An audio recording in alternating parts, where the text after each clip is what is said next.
నమస్తే అండి. నమస్తే.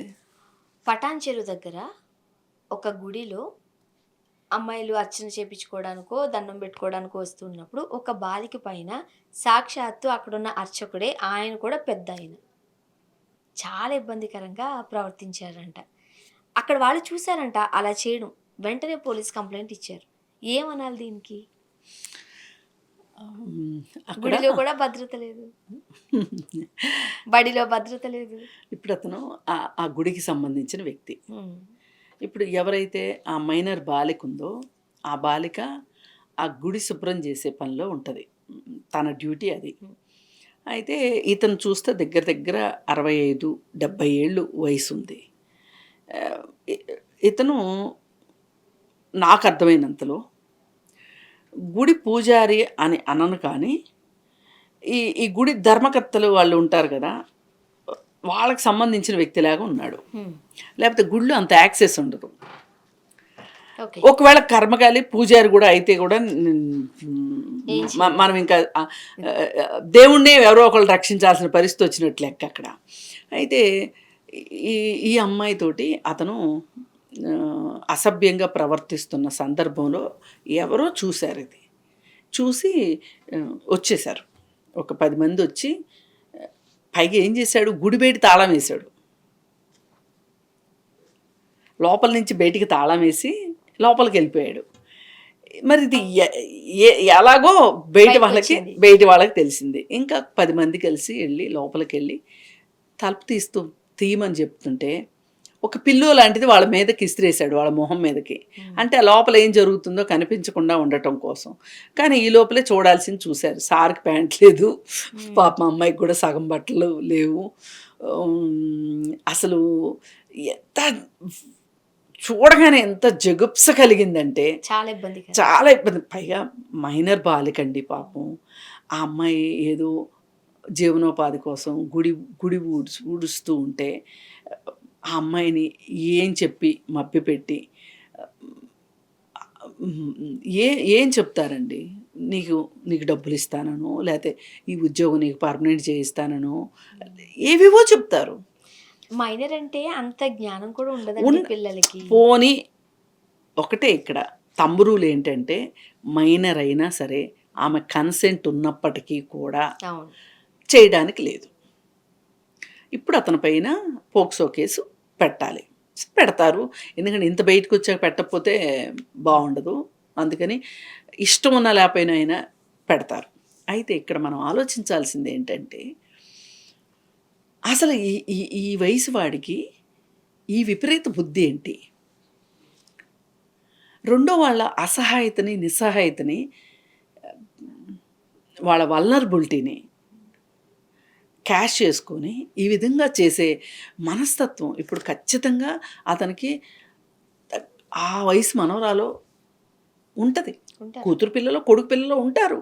మనవరాలు వరుస అయ్యే అమ్మాయిని ఈ విధంగా, బాలికని ఈ విధంగా చెయ్యాలనే క్రూరత్వం ఏదైతే ఉందో దీనిని ఇది నిజంగా ఒళ్ళు జలతరిస్తుంది.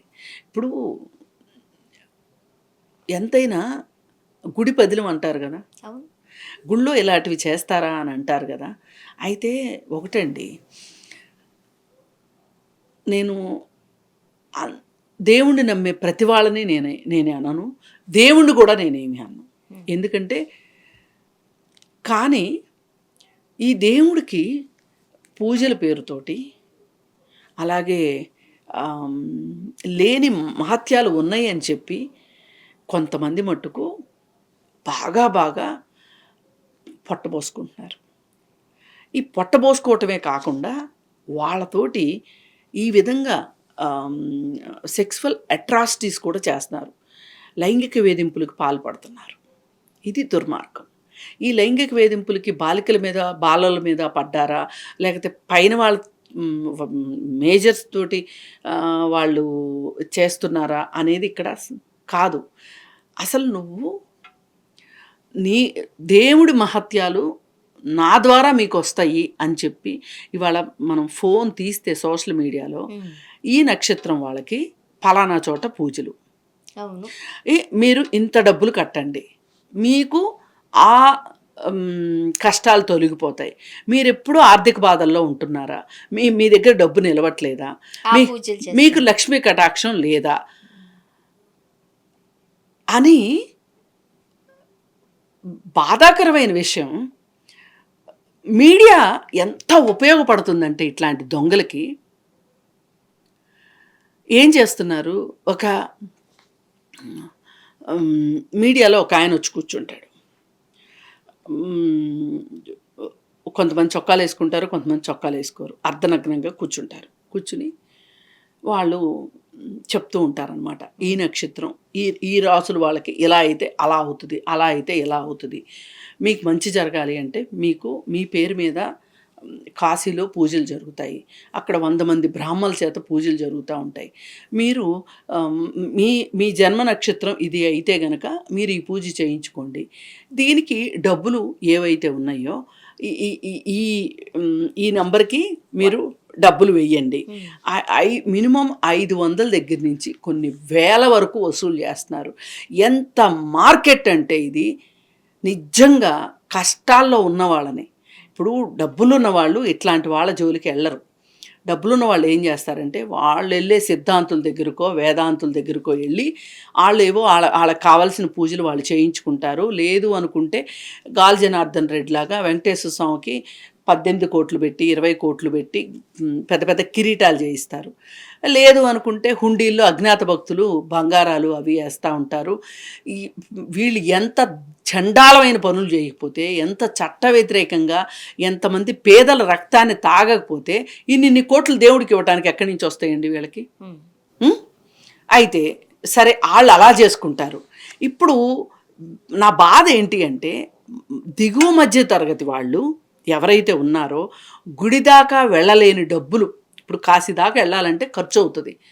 వాళ్ళు ఏం ఆలోచిస్తారు, నా పేరు మీద అక్కడ అర్చన జరుగుతుంది కదా, మీ పిల్లల మాట వినట్లేదా, మీ భర్త మద్యం మానేయట్లేదా, మీ భర్త పరస్త్రీ మోజులో ఉన్నాడా, ఇవేంటి అడ్వర్టైజ్మెంట్లు. చాలా మందితో మాట్లాడడం మేము కూడా. అయితే ఈ వ్యాపారం అంతా ఈ దేవుడి పేరుతోనే జరుగుతుంది. పైగా ఇక్కడ కూర్చున్న వీళ్ళు ఏం చేస్తున్నారంటే ఈ మధ్య నా దగ్గరకు 2-3 కంప్లైంట్లు వచ్చినాయి. అవేంటి అంటే వీళ్ళు డబ్బులు వేస్తున్నారు కదా, వెయిట్వే కాకుండా మీరు డైరెక్ట్గా మాట్లాడాలనుకుంటున్నారా అనేది కూడా ఒక ఆప్షన్ ఇస్తారు. ఈ డైరెక్ట్గా మాట్లాడే క్రమంలో ఆ స్త్రీ యొక్క ఇంటి పరిస్థితులు ఏంటో మాట్లాడి ఆ స్త్రీలను లోపరుచుకుందామని చూస్తున్నారు.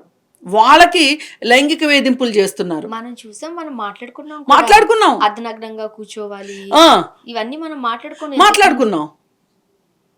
అసలు ఇంకా నిన్న ఒక 3 రోజుల క్రితము కలకత్తాలో నగ్నంగా మహిళల చేత కాళికాదేవికి పూజలు చేపించి నగ్నంగా డాన్స్ వేయించారు పూజల పేరుతోటి.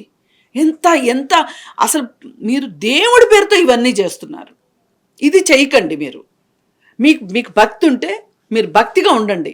భక్తి లేని వాళ్ళు భక్తి లేనట్టుంటారు, అది వాళ్ళ ఇష్టం.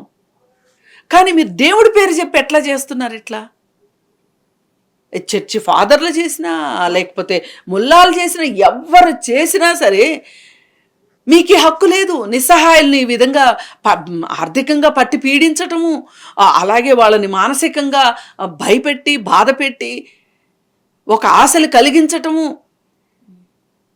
ఇకపోతే గుళ్ళల్లో ఇట్లాంటి పనులు. ఏది ఏమైనా సరే ఇలా మంత్రతంత్రాలతోటి ఇది నాకు బ్లాక్ మ్యాజిక్ అంటే తక్కువనే అనుకోవట్లా నేను. ఈ విధంగా తయారయ్యారు మనుషులు కూడా. వాళ్ళకున్న కష్టాలకి ఏదో ఒక దారి దొరకకపోతుందా అని ఒక బాధలో వాళ్ళు ఇలా చేస్తున్నారు తప్పితే అసలు భక్తి ఎంతవరకు భక్తి అండి? ఒక మనశ్శాంతిగా కూర్చుని కొంతమంది దేవుడితో మాట్లాడుకునే వాళ్ళు ఉంటారు. వీళ్ళ బాధలు వాళ్ళకి నివేదించుకుంటారు. ఏదో పరిష్కారం దొరికింది అనుకుంటారు. ఏదో ఒక ఆత్మతృప్తితో బతికే వాళ్ళు చాలామంది ఉన్నారు. వాళ్ళు అలా బతకనివ్వండి. అసలు మతము అంటే ఏదో ఒక మనశ్శాంతి కోసం చేసుకునేదే కాకపోతే ఇలా అడ్డగాడిదలకి ఇలాంటి వాళ్ళ మీద పడి బతికే జాతకాల పేరుతోటి పట్టి పీడించేవాళ్ళు ఈ సోమరిపోతులు. వీళ్ళు మళ్ళీ పైగా రెండో వాళ్ళ డబ్బులు తీసుకుంటూ డైరెక్ట్గా వాళ్ళ జేబులో చేతులు పెట్టి దొంగతనం చేసినట్టే ఇది. పైగా దానికి భక్తి ముసుకేస్తున్నారు. ఇది ఇలా భక్తి ముసుగుతోటి గుళ్ళు పేరుతోటి ఏ విధమైన అకృత్యాలు జరిగినా సహించడానికి వీల్లేదు. మనం పోయినసారి అఘోరిని చూసాము. అఘోరి పేరు పెట్టుకున్నాడు. అవును. ఇతను అఘోరి కాదు, ఇతను ట్రాన్స్జెండర్ శ్రీనివాస్గానే పిలవాలి అని చెప్పి మాట్లాడితే స్టార్టింగ్లో చాలామంది వినలేదు, కానీ తర్వాత అందరూ మళ్ళీ అదే దారి అర్థమైంది వాడు ఎన్ని మోసాలు చేశాడు ఆ పేరుతోటి. అందుకని ప్రజలారా, ఎక్కడైనా సరే గుడి లేదు, బడి లేదు, ఇల్లు లేదు, మహిళలు మీ రక్షణ కోసం మీరే సిద్ధం కావాల్సిన పరిస్థితి వచ్చింది. ఎవరి పిల్లలు వాళ్ళు జాగ్రత్తగా కాపాడుకోవాలి. మళ్ళీ అండి చెప్తున్నాను, నన్ను ట్రోల్ చేయొద్దు. అన్ని గుళ్ళల్లో ఇలా జరుగుతుంది, అన్ని గుళ్ళల్లో ఇలా జరుగుతుందని నేను అనట్లేదు. జరిగే వాటి గురించి మాట్లాడుతున్నాను. థ్యాంక్ యూ అండి. Thank you.